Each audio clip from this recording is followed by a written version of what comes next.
السلام عليكم ورحمة الله وبركاته. الحمد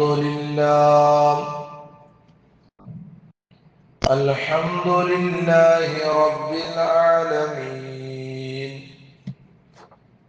الصلاة والسلام على أشرف المرسلين وعلى آله وصحبه أجمعين. أما بعد،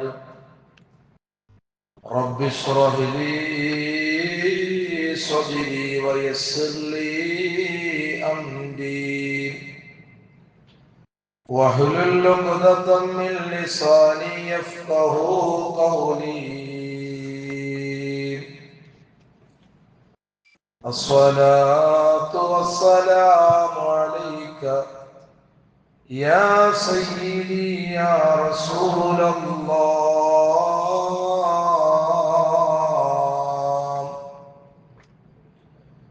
خذ بيدي قلت حيلتي أدركني يا سيدي يا رسول الله.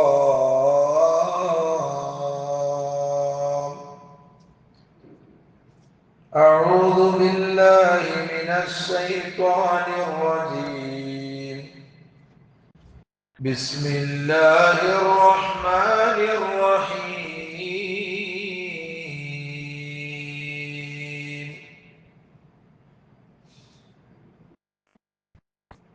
الذين يقيمون الصلاة ومما رزقناهم ينفقون أولئك هم المؤمنون حقا، لهم درجات عند ربهم ومغفرة ورزق كريم.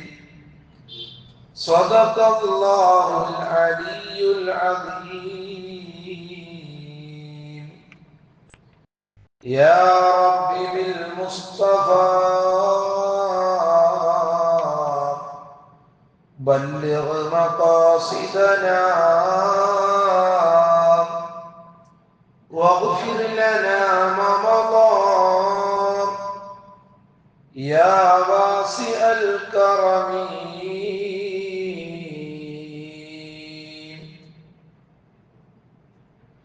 അല്ലാഹു റബ്ബുൽ ഇസ്സത്ത് പവിത്രമായ യൗമുൽ ജുമഅയിൽ അല്ലാഹുവിന്റെ ഭവനത്തിൽ ഒരുമിച്ച് കൂട്ടിയതുപോലെ നാളെ സുഖലോക സ്വർഗ്ഗത്തിൽ അല്ലാഹു നമ്മെ ഒരുമിച്ച് കൂട്ടി അനുഗ്രഹിക്കുമാറാകട്ടെ.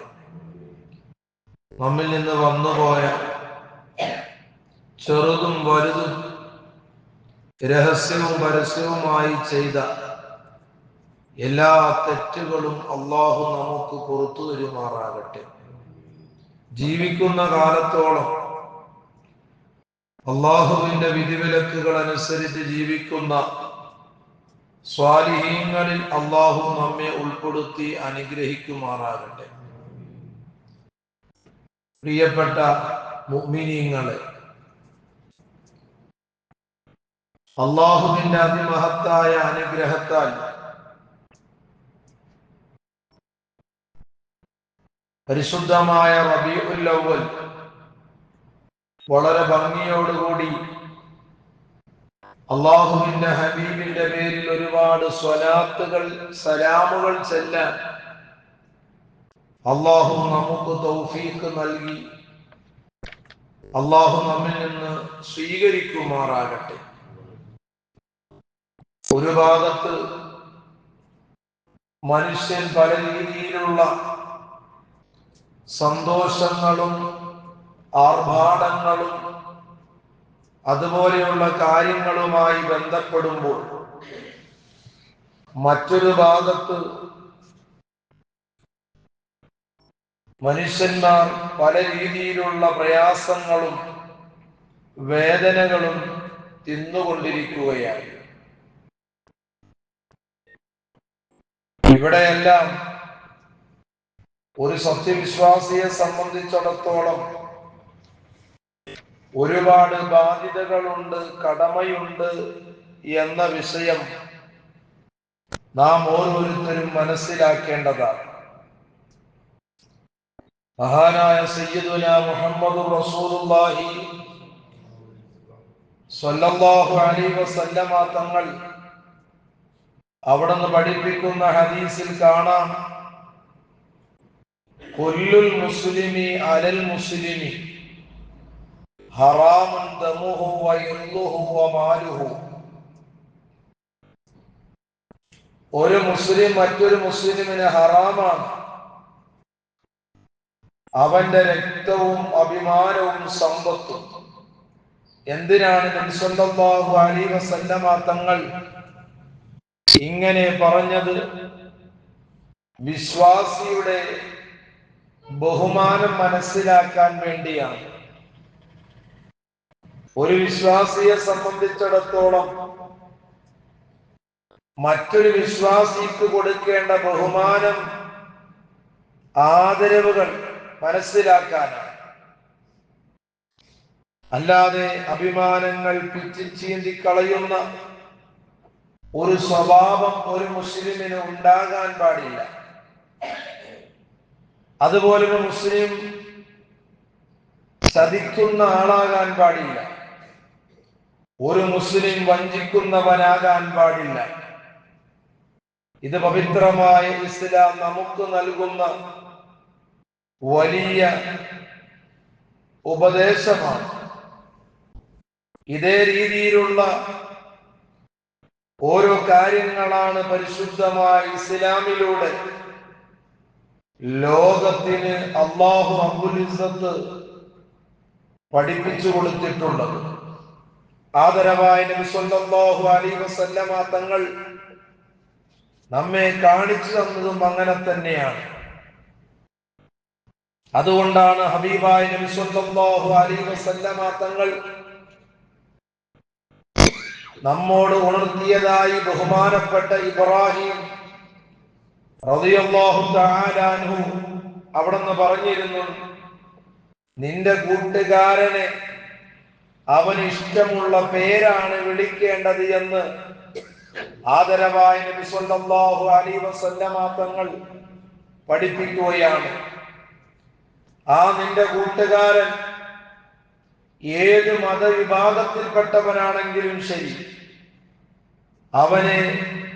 അവന് ഇഷ്ടപ്പെട്ട നല്ല പേരുകളാണ് വിളിക്കേണ്ടത് എന്ന് നമ്മുടെ നേതാവ് ഹബീബായ നബി സല്ലല്ലാഹു അലൈഹി വസല്ലമ തങ്ങൾ നമ്മെ പഠിപ്പിക്കുമ്പോൾ ഒരു നിമിഷം ഞാനും നിങ്ങളും ചിന്തിക്കേണ്ടതുണ്ട്. ഇസ്ലാമിന്റെ ഓരോ നയങ്ങളും ഇസ്ലാമിന്റെ ഓരോ നിയമങ്ങളും വളരെ മഹത്വമേറിയതാണ്. ഇസ്ലാം ലോകത്തിന് സമ്മാനിക്കുന്നത് തന്നെ സമാധാനവും ശാന്തിയുമാണ്. ഒരിക്കലും ഒരാളെയും ഉപദ്രവിക്കുക എന്ന ഒരു നയം ഇസ്ലാമിന് ഇല്ല.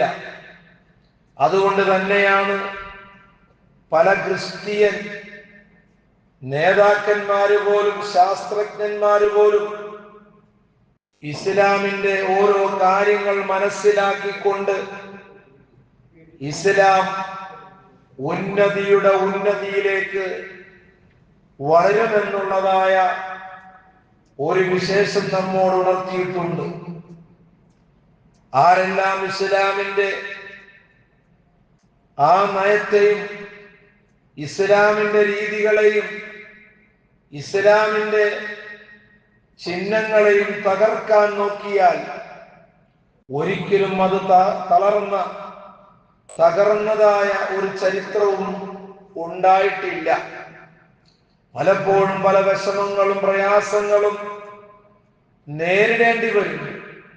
എന്നാൽ അതെല്ലാം പിന്നീട് ഹൈറിന്റെ വഴികളിലേക്കായിക്കൊണ്ടാണ് പരിശുദ്ധമായ ദീൻ നമുക്ക് കാണിച്ചു തന്നിട്ടുള്ളത്.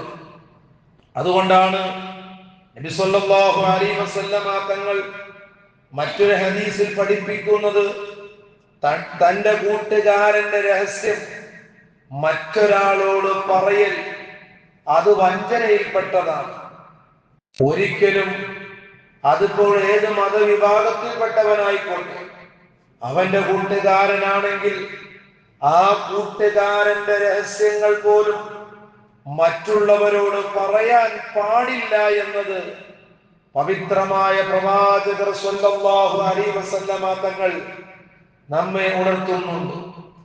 അതുകൊണ്ടാണല്ലോ അല്ലാഹുവിന്റെ ഹബീബ് മുഹമ്മദ് റസൂലുള്ളാഹി സ്വല്ലല്ലാഹു അലൈഹി വസല്ലമ തങ്ങളുടെ കാലഘട്ടത്തിൽ നബി സ്വല്ലല്ലാഹു അലൈഹി വസല്ലമ തങ്ങളെ ഒരുപാട് ചീത്ത പറയുകയും റസൂലുള്ളാഹിയെ കിട്ടിയാൽ ആക്രമിക്കണമെന്ന് പറഞ്ഞ ആ മുശ്രിക്കായ ആ മനുഷ്യനെ പോലും നബി സല്ലല്ലാഹു അലൈഹി വസല്ലമ തങ്ങൾ വളരെ നല്ല രീതിയിലാണ് സമീപിച്ചത് എന്ന് ചരിത്രത്തിന്റെ താളുകൾ പരിശോധിക്കുമ്പോൾ നമുക്ക് കാണാം. എന്നാൽ ഇസ്ലാം ആ പാരമ്പര്യത്തിന്റെ ആ രീതിയിൽ തന്നെയാണ് ഇന്നും നിലകൊള്ളുന്നത്. നാം ഒരു നിമിഷം ചിന്തിക്കണം. ലോകത്തിന്റെ പല ഭാഗങ്ങളിലും മുസ്ലിമീങ്ങളെ നോക്കി അക്രമങ്ങൾ അഴിച്ചുവിടുന്ന ഒരുപാട് ശത്രുക്കളുണ്ട്. ഇപ്പോൾ എടുത്തു പറയുന്ന രണ്ട് സ്ഥലങ്ങളാണ് ഫലസ്തീനും അതുപോലെ ഗസയും. അള്ളാഹു അവർക്ക് സമാധാനവും ശാന്തിയും കൊടുത്ത് അനുഗ്രഹിക്കുമാറാകട്ടെ. എന്നാൽ ഇസ്ലാമിന്റെ മുൻകാല ചരിത്രങ്ങൾ പരിശോധിക്കുമ്പോൾ നമുക്ക് കാണാം, ഇസ്ലാം എന്ന പദത്തിന്റെ അർത്ഥം തന്നെ ഡിക്ഷണറികൾ പരിശോധിക്കുമ്പോൾ നമുക്ക് വളരെ വ്യക്തമായി മനസ്സിലാക്കാൻ പറ്റുന്ന ഒരു കാര്യമാണ് സമാധാനം, സമർപ്പണം, അനുസരണ എന്നാണ് ഇസ്ലാം എന്ന പദത്തിന് അറബി ഭാഷയിൽ മഹാന്മാര് നമ്മെ പഠിപ്പിക്കുന്നത്. സമാധാനത്തിന്റെ മതമാണ്, സമർപ്പണത്തിന്റെ മതമാണ്, അനുസരണ എന്നെല്ലാമാണ് ആ മതത്തിന്റെ ആ ഇസ്ലാമിന്റെ അർത്ഥമെങ്കിൽ ആ വലിയ അനുസരണയുടെ വലിയ ഒരു കാര്യമാണ് ഇന്ന് ലോകത്ത് നടന്നുകൊണ്ടിരിക്കുന്നത്. പ്രിയപ്പെട്ടവരെ, ക്ഷമിക്കുന്നതിന്റെ അത്രത്തോളം നബി സല്ലല്ലാഹു അലൈഹി വസല്ലമ തങ്ങളും അവിടുത്തെ സ്വഹാബത്തും ക്ഷമിച്ച് ബദറുമായി ബന്ധപ്പെട്ടപ്പോൾ, അതുപോലെ ഇസ്ലാമികമായ ഓരോ യുദ്ധ ചരിത്രങ്ങളുമായി നാം പഠിക്കുമ്പോൾ അവിടെയെല്ലാം ക്ഷമയും അല്ലാഹുവിലേക്ക് തവക്കുലാക്കിക്കൊണ്ടുള്ള ജീവിതമായിരുന്നു കാഴ്ചവെച്ചത്. അതാണ് ഇസ്ലാം പഠിപ്പിക്കുന്നത്. അല്ലാതെ ഇസ്ലാം വാളുകൊണ്ടോ അല്ലെങ്കിൽ അക്രമങ്ങളെ കൊണ്ടോ ഒരിക്കലും നേടിയെടുത്ത മതമല്ല ഇസ്ലാം എന്നതിനെ കുറിച്ച് മുസ്ലിമീങ്ങളും മനസ്സിലാക്കിയിരിക്കേണ്ട വസ്തുതയാണ്. എന്നാൽ ഏക ഇലാഹായ അല്ലാഹുവിലേക്ക് ഓരോ വിഷയങ്ങളും സമർപ്പിച്ചുകൊണ്ട് അല്ലാഹുവിലേക്ക് സുജൂദ് ചെയ്ത് വിഷമങ്ങളും പരാതികളും വേവലാതികളും പ്രയാസങ്ങളും അല്ലാഹുവിലേക്ക് സമർപ്പിച്ചുകൊണ്ട് അതിന് പരിഹാരം നേടിയെങ്കിൽ അല്ലാഹുവിന്റെ സഹായമാണ് അവർക്ക് കിട്ടിയിട്ടുള്ളൂ. ബദറിലും അങ്ങനെ തന്നെയാണ്. അവിടെ ആയുധബലം കൊണ്ടല്ല, ആൾബലം കൊണ്ടല്ല, വാഹനങ്ങളുടെ സൗകര്യങ്ങളെ കൊണ്ടല്ല, ഈമാനികമായ ബലങ്ങളെ കൊണ്ടാണ് അവിടെ വിജയിച്ചത്. ആ വസ്തുത നമ്മൾ മനസ്സിലാക്കണം. അതിന്റെ കൂടെ നബി സല്ലല്ലാഹു അലൈഹി വസല്ലമ തങ്ങളുടെയും സ്വഹാബത്തിന്റെയും ആ മനസ്സ് നൊന്ത പ്രാർത്ഥനയുമാണ് ഇന്ന് പല മഹല്ലുകളിലും, അതുപോലെ തന്നെ പല മഹല്ല് കോർഡിനേഷന്റെ കെയറോഫിനായി ഇന്ന് പല ഇടങ്ങളിലും അതുപോലെ വളരെ ഭംഗിയായ രീതിയിൽ റാലികളും അതുപോലെ പ്രകടനങ്ങളും ദുആ മജ്‌ലിസുകളും നടത്തുന്നു. ആർക്ക് വേണ്ടി? നമ്മുടെ പ്രിയപ്പെട്ട സഹോദരങ്ങൾക്ക് വേണ്ടി. നാം പത്രങ്ങൾ എടുത്തു നോക്കുമ്പോൾ അല്ലെങ്കിൽ നമ്മുടെ കയ്യിലുള്ള ഫോണുകൾ എടുത്തു നോക്കുമ്പോൾ വാർത്താ ചാനലിലൂടെ നാം കണ്ടുകൊണ്ടിരിക്കുന്ന ഓരോ വേദന വരുന്ന വാർത്തകൾ, ഇതെല്ലാം നാം ഓരോരുത്തരും ചിന്തിക്കേണ്ടതുണ്ട്. നാം മനസ്സിലാക്കേണ്ടതുണ്ട്. നമ്മുടെ ഡ്യൂട്ടി, നമ്മുടെ ദൗത്യം എന്താണ്? നാം പ്രാർത്ഥനകളിൽ, നമ്മുടെ ഒറ്റക്കുള്ള പ്രാർത്ഥനകളും നമ്മുടെ കൂട്ടമായ പ്രാർത്ഥനകളും, അതിനൊക്കെ ഇസ്ലാമിൽ ഒരുപാട് വ്യക്തമായ രൂപരേഖകൾ നമുക്ക് കാണിച്ചു തരുന്നുണ്ട്. ബദറിൽ പങ്കെടുക്കാൻ പറ്റാത്ത സ്വഹാബികളോട്, അതുപോലെ ഉഹദിൽ പങ്കെടുക്കാൻ പറ്റാത്ത സ്വഹാബികളോട്, അങ്ങനെ ഇസ്ലാമികമായ പല യുദ്ധങ്ങൾ നടന്നിട്ടുണ്ടല്ലോ. ആ യുദ്ധങ്ങളിൽ പങ്കെടുക്കാൻ പറ്റാത്ത അവരുടെ വീടുകളിൽ കഴിയുമ്പോൾ, അവരുടെ ടെന്റിൽ കഴിയുമ്പോൾ, അവരോട് ലോകത്തിന്റെ നേതാവ് അഷ്റഫുൽ ഖൽഖ് റസൂലുള്ളാഹി പറഞ്ഞൊരു കാര്യമുണ്ട്: നിങ്ങളുടെ ആ പ്രാർത്ഥനയാണ് ഏറ്റവും വലിയ കാര്യം, നിങ്ങളുടെ ദുആയാണ്. അതിനുവേണ്ടി ഈ ഓരോ കാര്യങ്ങൾക്ക്, ഈ യുദ്ധത്തിനും അതിന്റെ വിജയത്തിനും, ഇസ്ലാമിന്റെ ഓരോ കാര്യങ്ങൾ നിലനിൽക്കുന്നതിന് വേണ്ടി നിങ്ങൾ മനസ്സുകൊണ്ട് പ്രാർത്ഥിക്കണമെന്ന് തന്നെ നമ്മുടെ നേതാവ് മുഹമ്മദ് മുസ്തഫ സല്ലല്ലാഹു അലൈഹി വസല്ലമ തങ്ങൾ അവിടുന്ന് സ്വഹാബത്തിന് ഇൻഫർമേഷൻ കൊടുത്തെങ്കിൽ, അങ്ങനെ ഫലസ്തീനിലും ഗസയിലും അതുപോലെയുള്ള പല രാജ്യങ്ങളിലും പല അക്രമങ്ങൾ കാണുമ്പോൾ അത് കണ്ടിരുന്ന് നാം ആസ്വദിക്കലല്ല, അല്ലെങ്കിൽ കണ്ടിരുന്ന് അത് കഴിയുമ്പോൾ അവന് അതിനെക്കുറിച്ച് മറന്ന് മറ്റുള്ള കാര്യങ്ങളുമായി വ്യാപൃതരാകലല്ല വേണ്ടത്. നാം ആത്മാർത്ഥമായി കൊണ്ട് നാം വളരെ മനോഹരമായ രീതിയിൽ അതിന് ദുആ ചെയ്യണം. അവിടെയാണ് നമ്മുടെ വിജയം ഇരിക്കുന്നത് എന്ന് ഞാൻ ഈ സമയത്ത് ഉണർത്തുകയാണ്.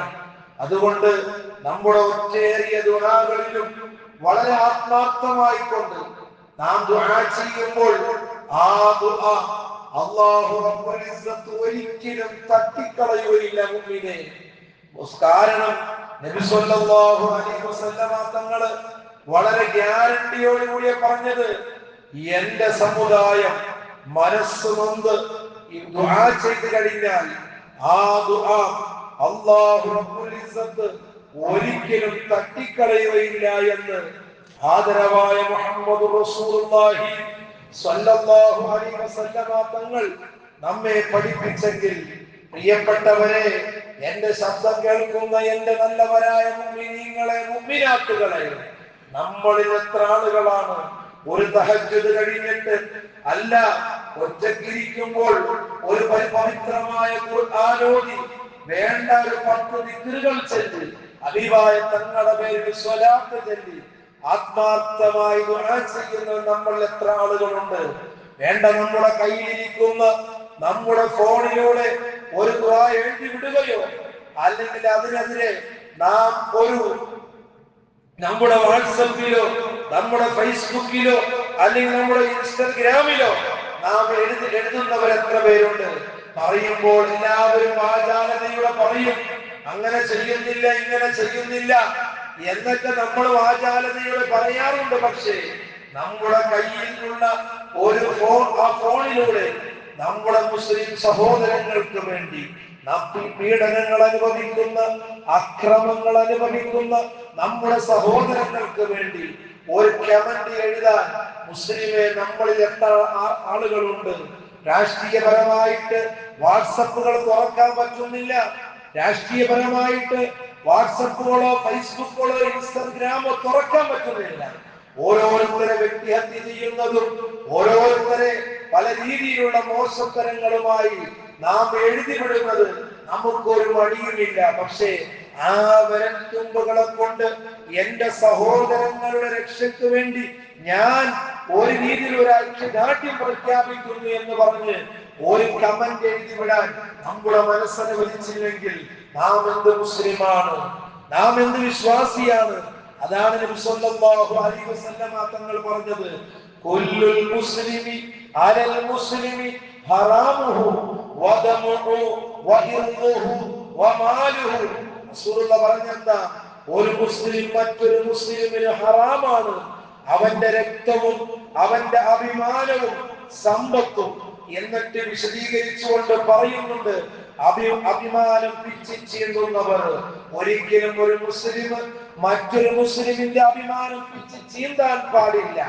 അങ്ങനെ അവൻ പിച്ചി ചീന്തി കഴിഞ്ഞാൽ അവന്റെ ആഖിബത്ത് മോശമായി മരിക്കുമെന്ന് മഹാന്മാരിൽ കിതാബുകൾ രേഖപ്പെടുത്തുന്നുണ്ട്. അതുപോലെ വഞ്ചിക്കുന്നവർ, വിശ്വാസ വഞ്ചനകൾ ചെയ്യുന്ന ഒരിക്കലും ഒരു മുസ്ലിമിന്റെ ക്വാളിഫിക്കേഷൻ അല്ല, ഒരു മുസ്ലിമിന്റെ ഒരു ഐഡിയ അല്ല അത്. മുസ്ലിം വഞ്ചിക്കാൻ പാടില്ല. പക്ഷേ നമ്മുടെ സ്വഭാവം എന്താണ്? വഞ്ചനയുടെ സ്വഭാവമാണ്. വിശ്വാസി ബഹുമാനിക്കണമെന്നാണ് പരിശുദ്ധമായ ഇസ്ലാം പറഞ്ഞത്.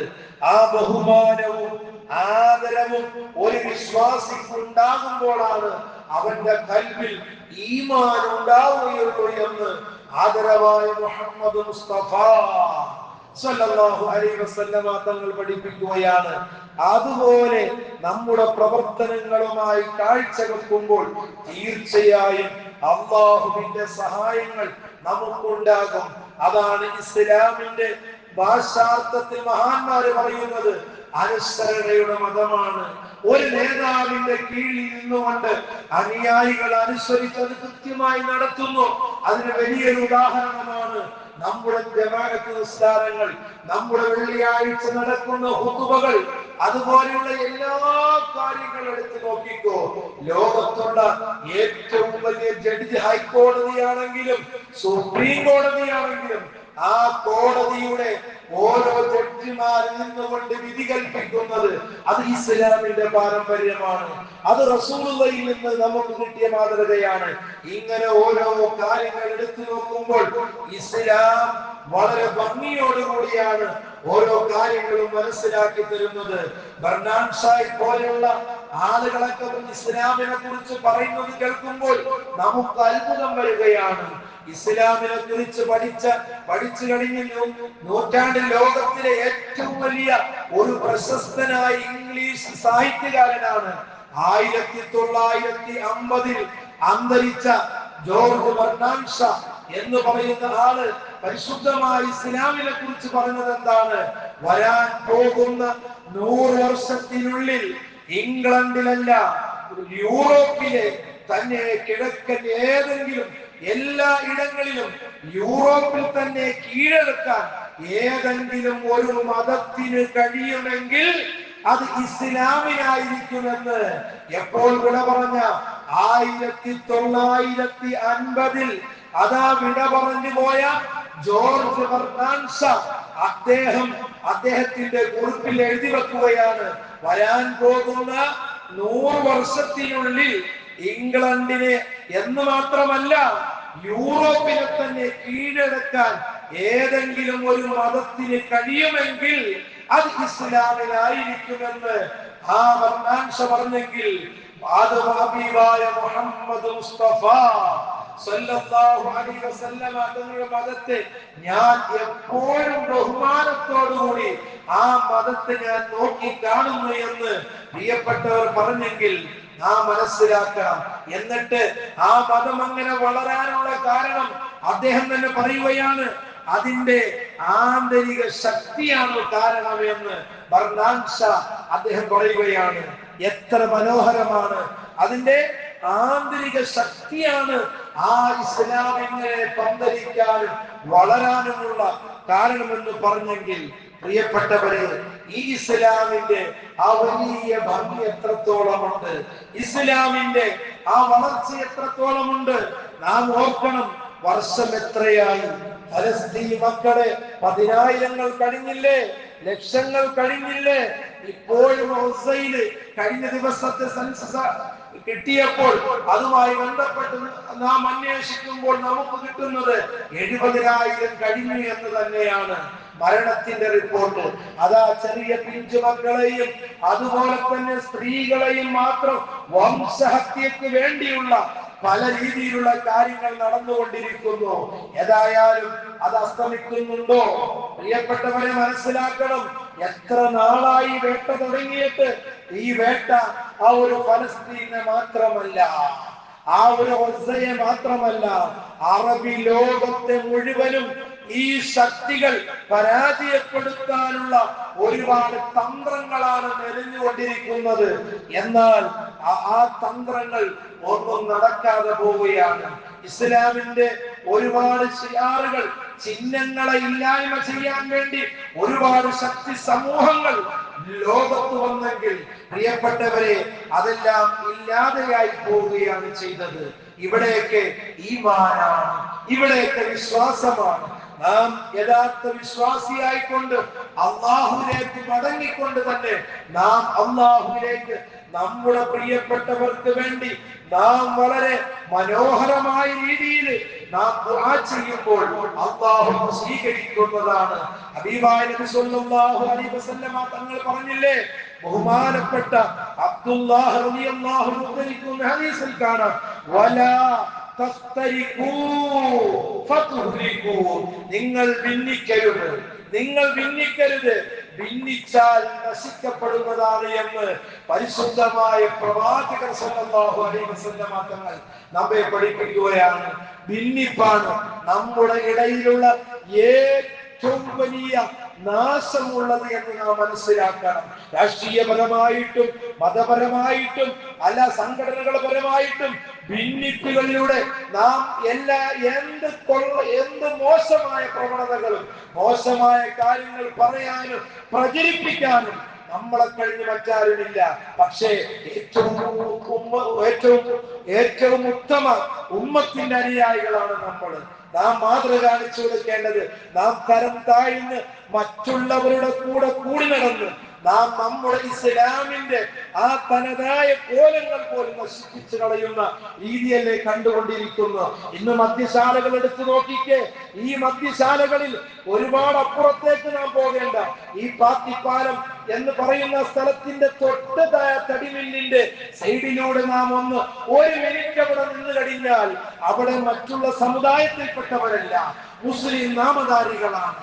അതുപോലെ നമ്മുടെ പെരുമ്പാവൂരിന്റെ പല പ്രദേശങ്ങളിൽ ഈ വാഴക്കുളത്തുള്ള ആ ലഹരി നിൽക്കുന്ന സ്ഥലത്ത് ഒരു 5 മിനിറ്റ് അതിന്റെ ഭാഗത്ത് പോയി നിന്നാൽ മതി. അവിടെ നല്ല പേരുള്ള, നല്ല തറവാടിത്തമുള്ള നല്ല ആളുകൾ വന്നുകൊണ്ട് ഒരു മടിയും കൂടാതെ വന്ന് കുടിച്ചുകൊണ്ട് അല്ലെങ്കിൽ വാങ്ങിക്കൊണ്ട് പോകുന്നു. അതുപോലെ തന്നെ ലഹരി പദാർത്ഥങ്ങളുടെ വിൽപ്പനകൾ ഏറ്റവും അധികം കൂടി നടത്തുന്നതാരാ? ഒരു പത്രത്തിൽ പേര് വരുമ്പോൾ ആരുടെ പേരാണ് മുൻപന്തിയിൽ നിൽക്കുന്നത്? 5 പേരുണ്ടെങ്കിൽ 4 പേര് മുസ്ലിം നാമധാരികളാണ്. എന്നിട്ട് നാം ഫലസ്തീന്റെ കാര്യങ്ങൾ പറഞ്ഞില്ല, അല്ലെങ്കിൽ ഒസയുടെ കാര്യങ്ങൾ പറഞ്ഞില്ല. നാം അത്ഭുതപ്പെടേണ്ടതല്ലേ പ്രിയപ്പെട്ടവരെ? അള്ളാഹു നമുക്ക് ഒരു വലിയ സ്ഥാനങ്ങളും ബഹുമാനങ്ങളും നമുക്ക് നൽകിയിട്ടുണ്ട്. ഇസ്ലാം എന്നുള്ളത് സമർപ്പണത്തിന്റെയും അനുസരണയും സമാധാനത്തിന്റെ, മറ്റുള്ളവർക്ക് വഴി കാണിക്കേണ്ട മതമാണ് എന്ന് പരിശുദ്ധ പ്രവാചകരടക്കം ലോകത്ത് എത്രത്തോളം ശാസ്ത്രജ്ഞന്മാർ കടന്നുപോയിട്ടുണ്ടോ അവരെല്ലാം കണ്ടുപിടിച്ചിട്ടുണ്ടെങ്കിൽ നാം എത്ര മഹത്വമുള്ളവരാണ്.